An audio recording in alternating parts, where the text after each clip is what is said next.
How's it going, my people of pop culture? My name is Matt Banahan, and I'd like to thank you for joining me on our first ever review for the Pop Culture Collective.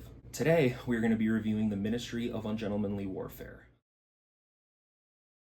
This film came out a couple of weeks ago. I know I'm a little late on it, but I saw it yesterday, and I thought it would be a good one to kind of start off this whole review process. For those of you that don't know, you obviously don't, because this is our first video here. We are the Pop Culture Collective. I'm gonna hopefully have a couple more guys around me to kind of help me out with all these reviews and editing and stuff like that. But for now, I was the one that saw this movie, and I just wanted to make a video on it to let you guys know kind of what we're about, and we're gonna get into the review. But before that, I just want to let you guys know that these are very concise reviews. We're not here to make you sit in front of your phone for 20 minutes at a time looking at a review. We are making these short videos just so you can get our opinion on it, and maybe we can get you to buy a ticket, or we can get you to save some money. So into the review now. Guy Ritchie is the director of this film. It stars Henry Cavill, Alan Ritchson, and Eiza Gonzalez. All do phenomenal jobs at their role. Everybody in this movie is great.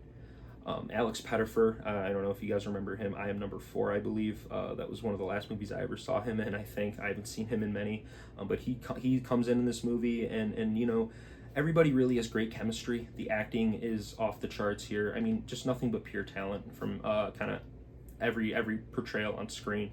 What I found out about this movie watching it yesterday, that it's based on a true story, and I want to get into that kind of more in the pros and cons of it. But essentially, this movie is about Henry Cavill's Gus March Phillips, and he essentially is tasked with getting a group of ragtag kind of criminals, not really the most moral people, and they're actually sent to take out a German U-boat carrying some cargo that could change the tide of the war, basically, in World War II. Winston Churchill is in this movie. Ian Fleming is in this movie in terms of characters. For those of you that don't know, Ian Fleming was the gentleman who wrote and actually used Gus March Phillips, Henry Cavill's character, and based James Bond on him. I thought that was a really interesting kind of look at that specific story. But I want to get into the broader aspect of things, and that's where I'm going to get into my pros and cons. This movie has a ton of action.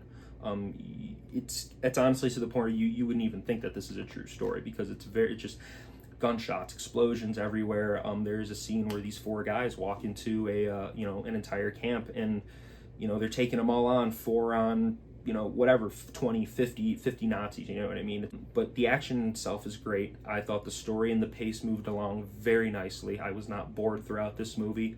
You'll definitely have a good time. But this is where I get into the cons, and I mentioned earlier the based on a true story aspect.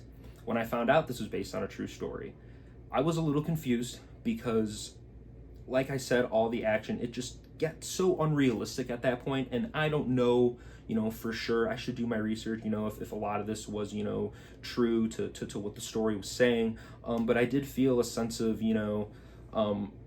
detachment from the movie, because I was kind of expecting this film to be real, a little bit more real base, I guess. That being said, the ending actually wasn't the most climactic thing in the world, which I really did kind of appreciate. But there were some scenes in the movie where I definitely was a little overwhelmed with how much action there was, considering that this was supposed to be a film based on a true story. Other than that, though, Eiza Gonzalez, I believe, shines probably brighter than everybody else in the film. She does have a lot of screen time, and it's just a point of where they were following characters throughout the whole movie, and I just found myself a lot more interested with Eiza's characters, who she's actually Marjorie Stewart. For those of you who don't know, she was a famous actress in Hollywood. Following her story, and the fact that it was true, is just mind-blowing to see where she ended up, how smart she was, how cunning she was, and how she used her acting skills really to kind of basically fight the Nazi government. It was really interesting to see, and there was definitely a lot to take from this movie that other war movies should take, including the pacing. The pacing, you follow different sets of characters. You're not following just, one group of guys the whole time. You're getting a whole story out of it. There's espionage, there's action. It kept me intrigued in the film for sure. Like I said, though, it being based on a true story did throw me off a little bit. So if you do go to see this movie, do not use that as the basis of going. It's more of an action movie. It really is. It feels a lot like The Man from Uncle. It's very well paced. It's well written, well acted.